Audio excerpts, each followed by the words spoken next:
the brakes are squeaking pretty bad. Woo-hoo-hoo! Yeah! Whoa!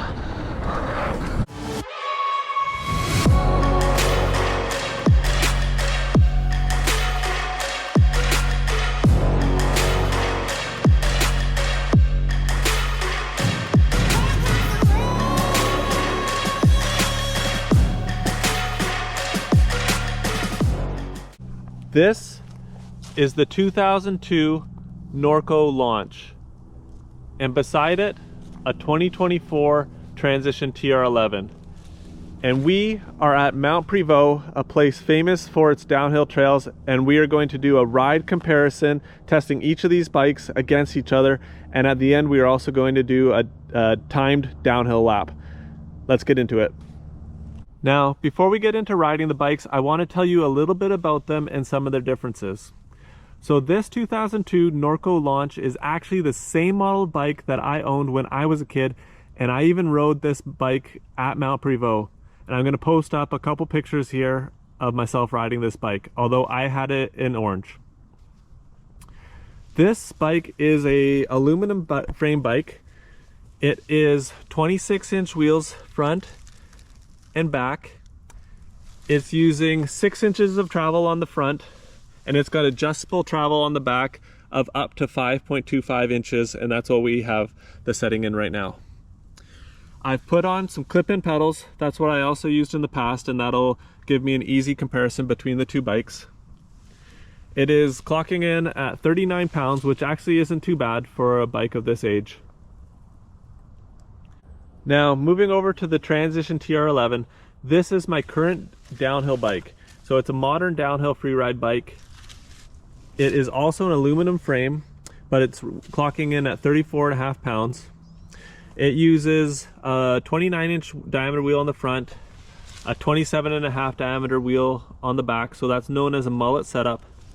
It has 8 inches of travel on the front forks. It has 8 inches of travel on the rear suspension. We're clipped in on this bike as well, and it even has some modern equipment like an O-chain pedal kickback reducing chainring. It has 4-piston hydraulic brakes.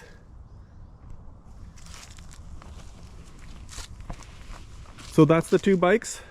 Let's get into it. All right, guys, well, let's get into some riding. I'm going to start off with the Norco Launch. I feel like starting off with the worst of the bikes, the two bikes, is going to be easier to... I'll go from this bike to the nice bike, and that'll feel pretty nice. So, yeah, dropping into Mount Prevost. This is a trail called Upper Mr. T. And immediately the brakes are squeaking pretty bad.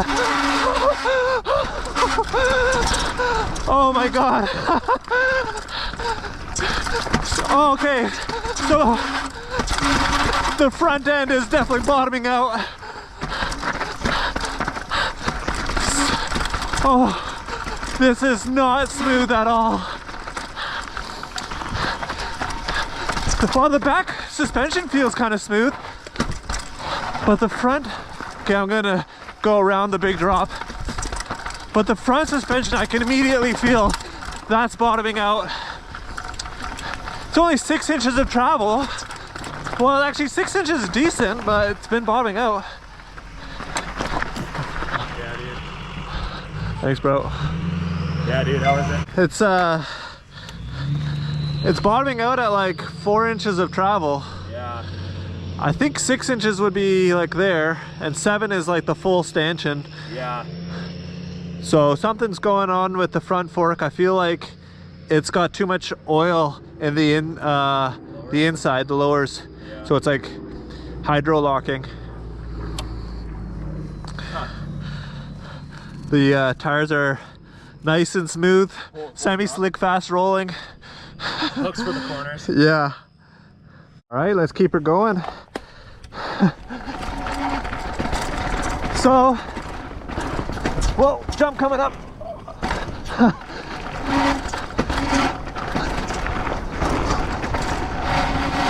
So this is a size large, but it definitely doesn't feel like a large.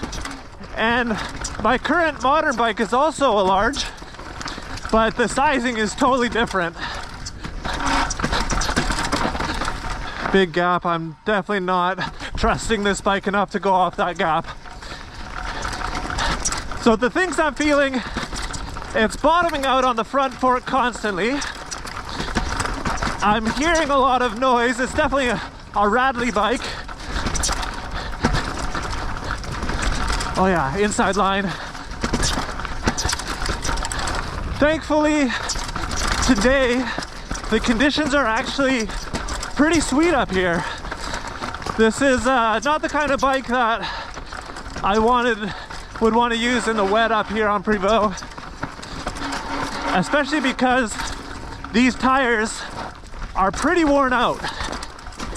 And I don't even think they tell you what kind of like rubber softness they are. They're just like, it's rubber, that's what you get. What more do you want? Okay, ditch gap. Yeah! Sending it. But it's doing pretty good.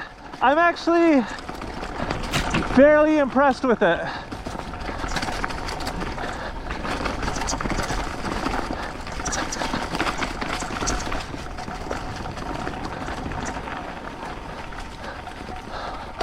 Yeah, Vince. Yeah, not too bad. I'm starting to get used to it. Yeah? Yeah. Yeah, I'm starting to figure out the angles. Nice. Okay guys, it's time to switch back to my modern go-to downhill bike, the TR11.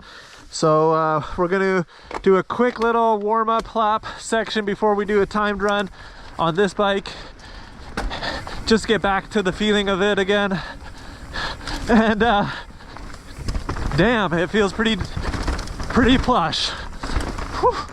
And the brakes and the handlebars are wide. Woo!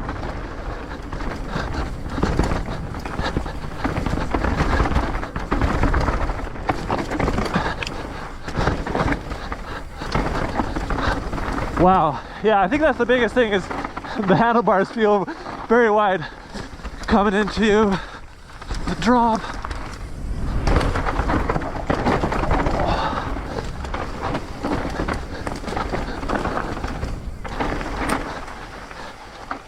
That feels pretty nice.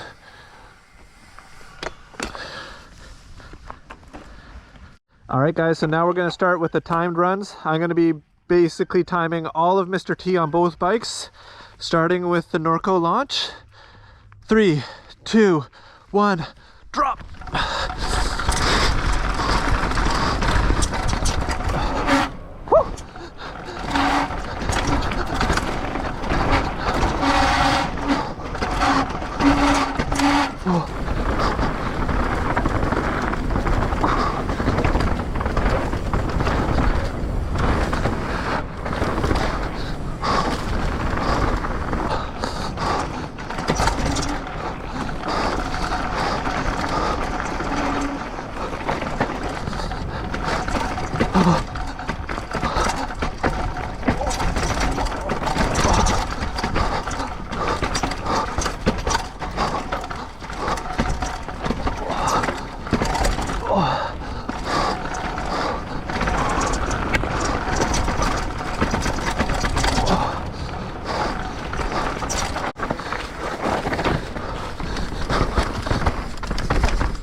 My arms are burning.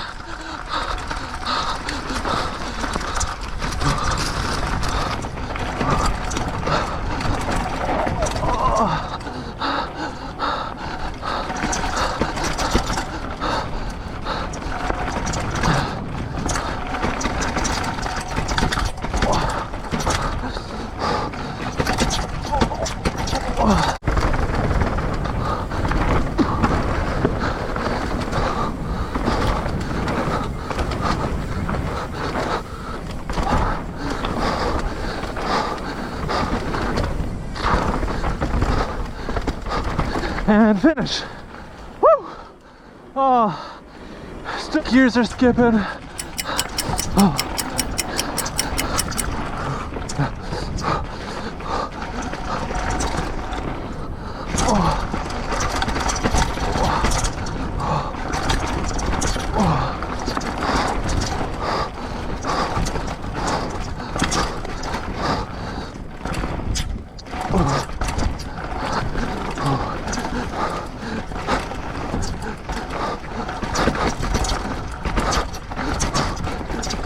Finish.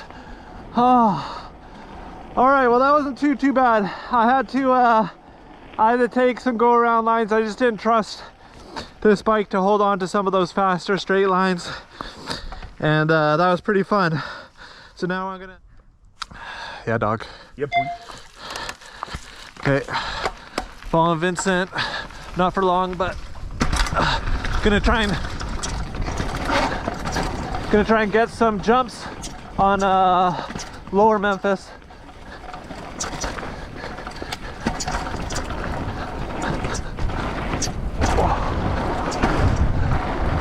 Woo-hoo-hoo! Yeah!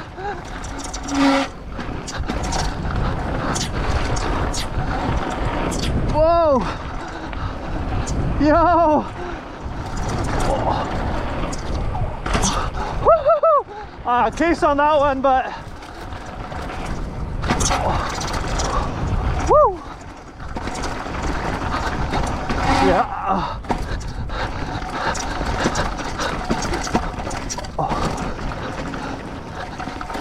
Heck yeah.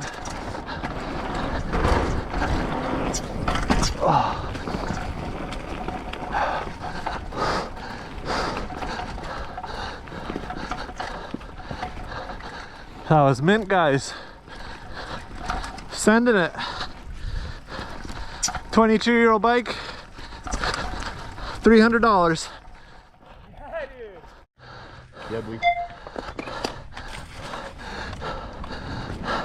All right, heading into the jump line with the modern DH bike, and she's just sailing along. I got way more speed.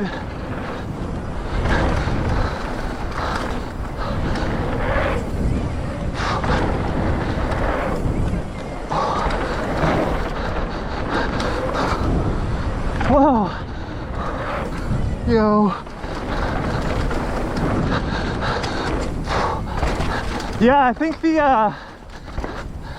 the bigger wheel size just rolls so fast. The bike carries the speed so nicely. All right, guys, well, that is a wrap for today.